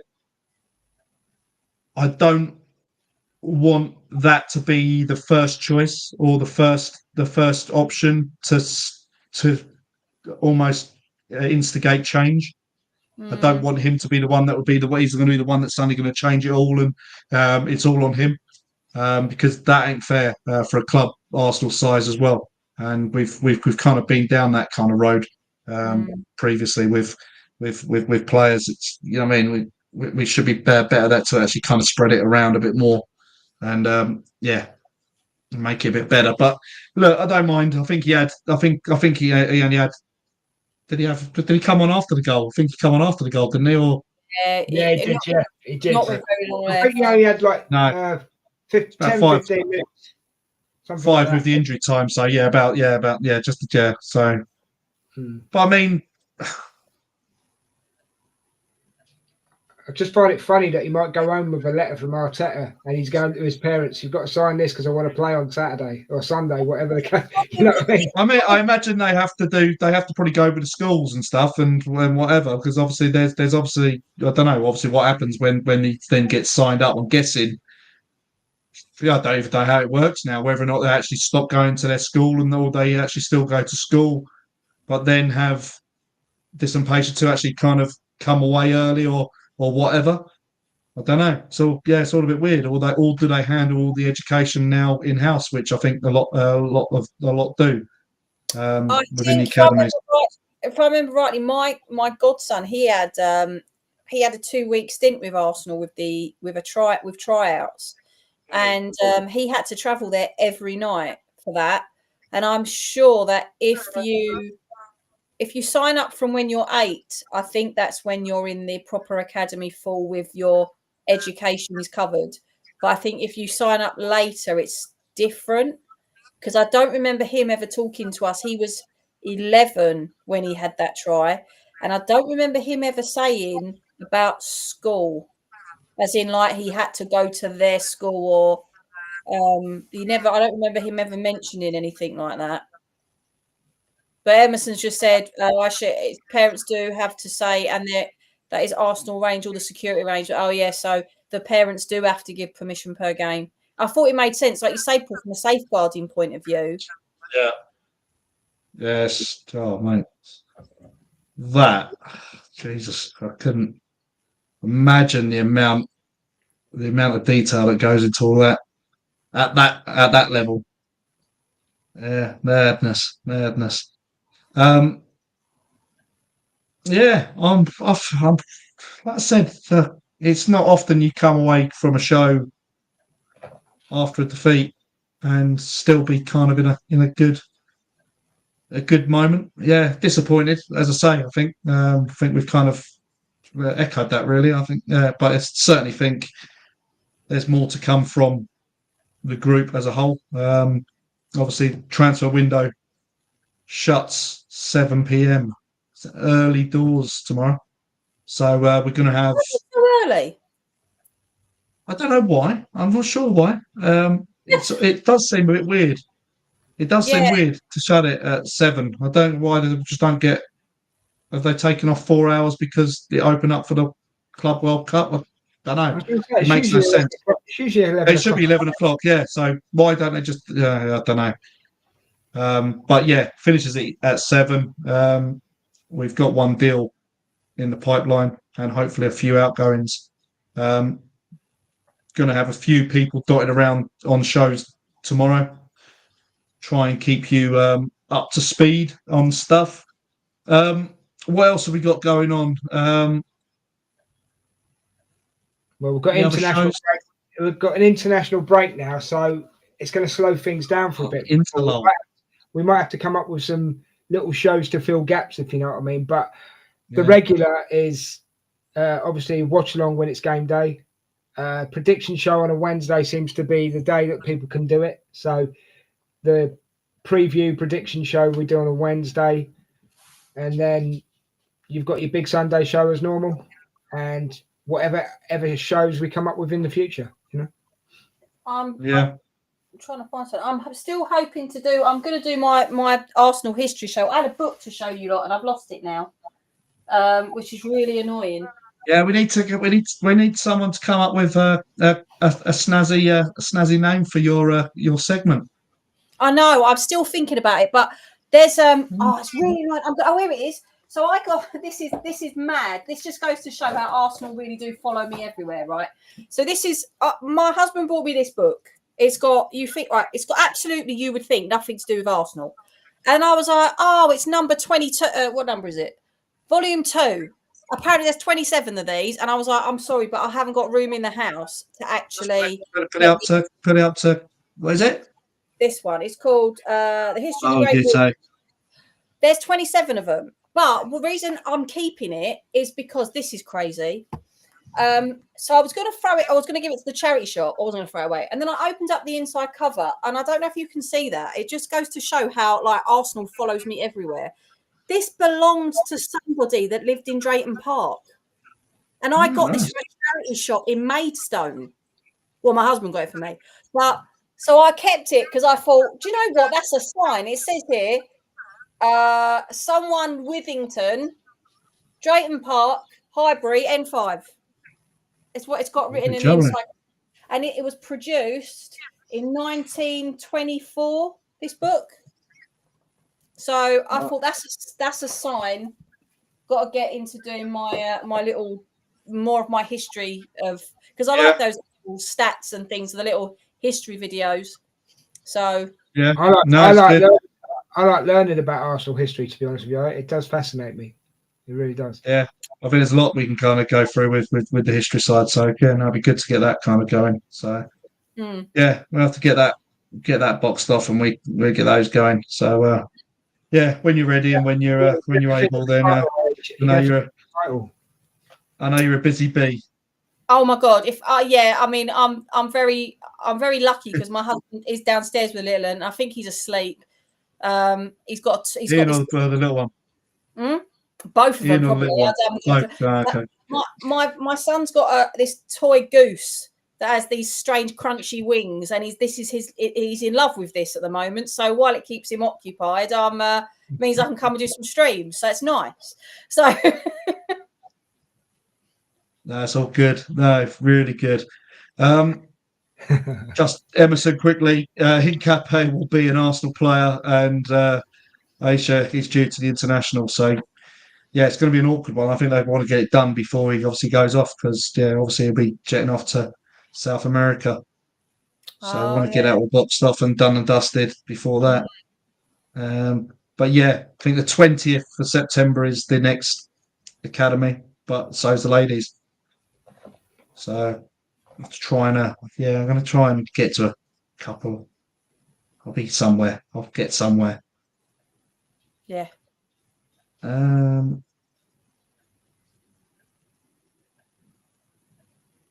Richie, it needs oiling.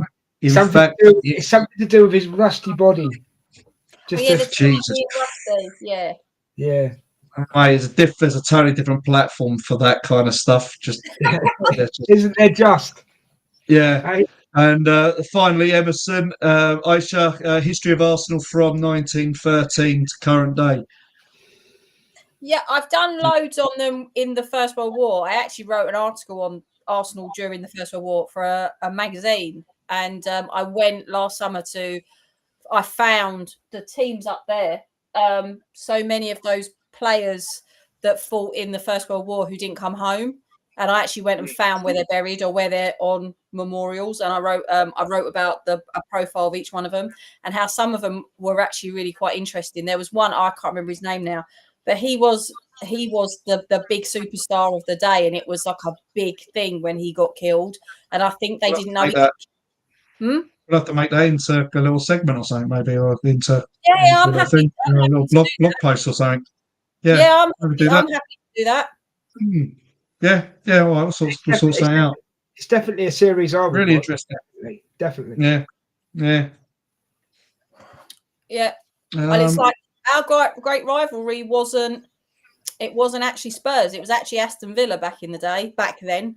In fact, Spurs was very much, we used to share their ground during the First and Second World War. It didn't quite have the same rivalry that it would later have. And if you actually look logistically, not logistically, like topography and like geographically, they can't claim they're the original club in North London, because before 1962 they were in Middlesex. We are actually the original club in North London. Yeah. So, but they don't like it when you tell them that. Don't tell them that. No. That gives them a complex. All of a sudden they start shouting and crying. But no, it's all right.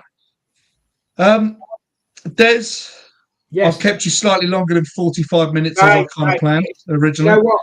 It's all right. It's all right.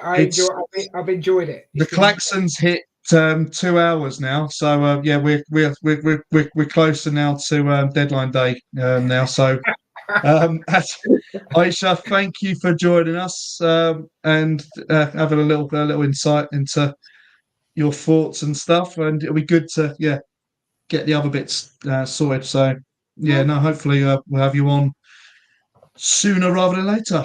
Thanks it's for been letting good. me rant on. I feel like I've just it's always all good.